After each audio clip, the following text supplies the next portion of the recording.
Shalom, salam damai. Kita langsung baca Injil Matius bab 27 dengan judul perikop Yesus dikuburkan. Menjelang malam, datanglah seorang kaya, orang Arimatea, yang bernama Yusuf, dan yang telah menjadi murid Yesus juga. Ia pergi menghadap Pilatus dan meminta mayat Yesus. Pilatus memerintahkan untuk menyerahkannya kepadanya, dan Yusuf pun mengambil mayat itu, mengapaninya dengan kain lenan yang putih bersih, lalu membaringkannya di dalam kuburnya yang baru, yang digalinya di dalam bukit batu. Dan sesudah menggulingkan sebuah batu besar ke pintu kubur itu, pergilah ia. Tetapi Maria Magdalena dan Maria yang lain tinggal di situ, duduk di depan kubur itu. Demikianlah sabda Tuhan.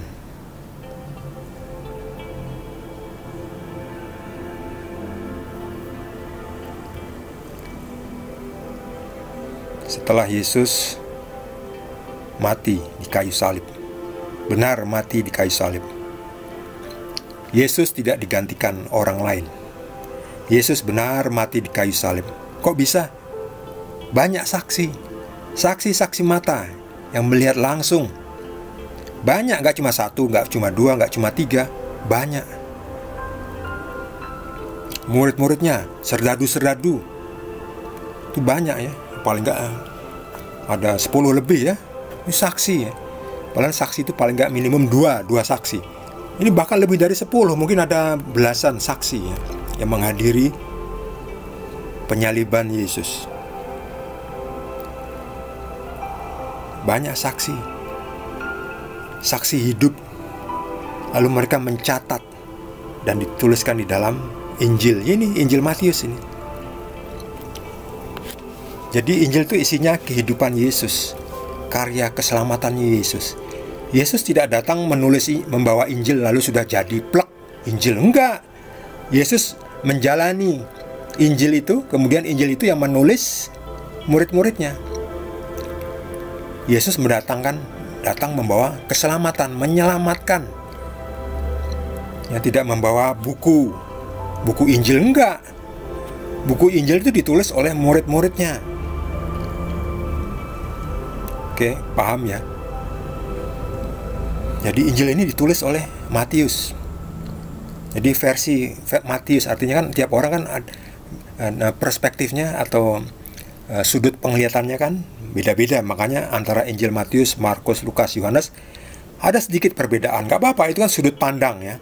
Contohnya, kalau kita lihat gajah, kalau lihat dari depan kan kelihatan belalainya, tapi kalau dari belakang kan nggak kelihatan belalainya ya, kelihatan ekornya. Nah, yang melihat dari belakang mencatat hanya ekornya, ya benar. Melihat dari depan hanya mencatat belalainya, ya benar. Dua-duanya benar. Itulah Injil yang dicatat oleh Matius, Markus, Lukas, Yohanes. Tapi itu isinya fakta kebenaran. Jadi makanya disatukan di dalam Injil, dimasukkan dalam perjanjian baru, buku perjanjian baru. Jangan dibilang Injil kok saling kontradiksi, bukan. Karena sudut pandangnya dari tiap-tiap penulis ini beda. Ya, ada yang lihat dari belakang, dari depan, dari samping ya. Tetapi dijadikan satu, jadi sempurna. Tetapi ada orang lain yang mencatat sengaja salah ya. Dilihatnya gajah, tapi dicatatnya serigala.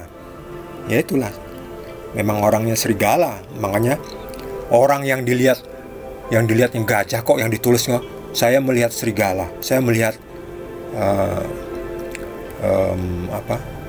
badak.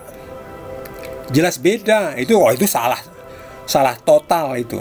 Makanya ada yang menulis bahwa Yesus tidak disalibkan. Itu salah.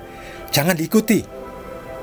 Ikuti yang benar, yang benar-benar menyaksikan bahwa benar yang dilihat itu ada Yesus. Saksi-saksi mata ini yang jujur ya. Karena ada orang-orang yang benci kepada Yesus dan mereka nggak jujur, jadi sengaja menulis, sengaja memutarbalikkan fakta. Orang kayak gitu jangan mau diajak kerjasama ya. Mereka nggak mau diajak kerjasama. Mereka jangan dikasih panggung. Karena mereka akan memberitakan hal-hal yang salah ya. bukan yang fakta. Jangan dikasih panggung orang-orang seperti itu, jangan dikasih bicara. Bahaya itu ya.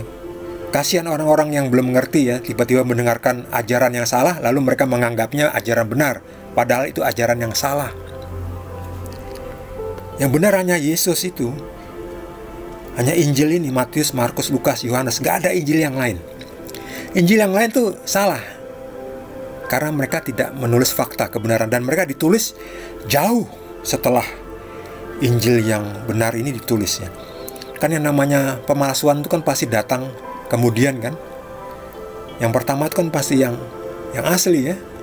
Coba aja produk-produknya. Ada produk bagus, tiba-tiba keluar produk Cina misalnya kan.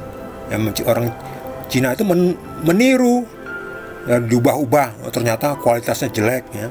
Yang bagus tuh yang asli. Makanya ada produk asli dan produk KW. KW itu artinya tiruan. Nah, KW itu setelah datang selalu setelah yang asli muncul, yaitu KW atau palsu. Nah, Alkitabnya asli, tapi setelah Alkitab jadi, datanglah setelah berabad-abad itu datang penulis-penulis palsu, menulis-nulis hal-hal lain, Injil-Injil lain, termasuk Injil Barnabas itu Injil-Injil palsu. Yang asli Injil itu hanya Matius, Markus, Lukas, Yohanes, itu aja. Hanya 4 itu. Yang lainnya palsu. Jangan diikuti, jangan dibaca, jangan dibeli. Anda tidak mau mendapatkan berita bohong ya. Berita yang asli hanya Alkitab. Injil yang asli hanya Injil Matius, Injil Markus, Injil Lukas, Injil Yohanes. Lihat ini. Setelah Yusuf dari Arimatea meminta jenazah Yesus lalu dikuburkan, lalu di dalam bukit ya, batu, lalu batunya digulingkan, ditutup, lalu mereka pergi, tetapi Maria Magdalena dan Maria yang lain duduk di depan kubur ini. Mereka masih ya tidak mau jauh dari Tuhannya, dari gurunya, yaitu Tuhan Yesus. Sampai nanti di hari pertama kebangkitan, Maria Magdalena juga yang pertama melihat Yesus bangkit. Bagi saudara yang mendapatkan tambahan penjelasan dari Tuhan Yesus, boleh juga berbagi dengan kita semua. Bagi yang belum subscribe, jangan lupa di subscribe dan juga di like. Kita akan lanjutkan dengan perikop berikutnya, masih dari Injil Matius. Terima kasih. Tuhan Yesus berkati kita semua.